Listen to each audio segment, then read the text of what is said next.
is pro, your English pronunciation is shit. Shut up. So, two different standards on Chinese people. Welcome to China.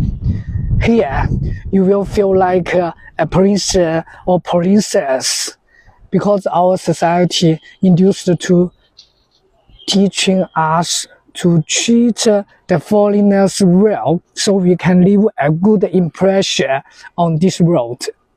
If you are a beautiful woman, then many Chinese people will praise you as a goddess.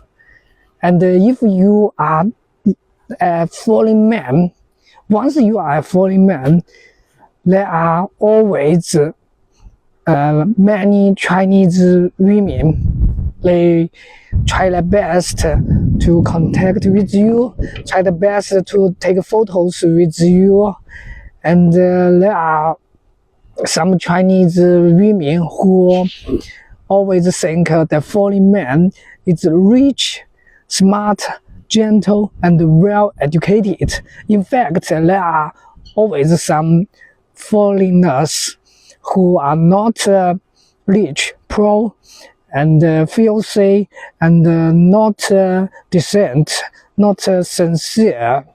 Yes, but always there are some Chinese women who try their best to cloud around the foreign man. Yes, some Chinese women, they are easy girls.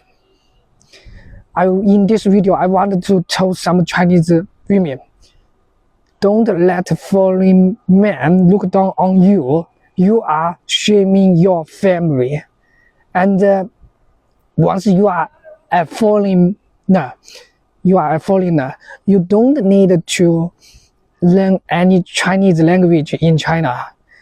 You just say ni hao and then tell them your name. Then many Chinese people will praise you. Oh, your Chinese is great.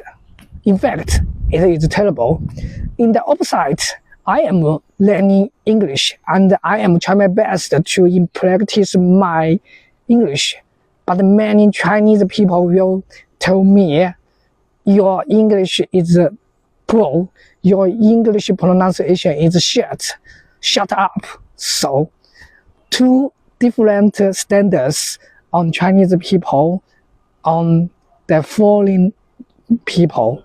Yes, Chinese, some society, culture, sense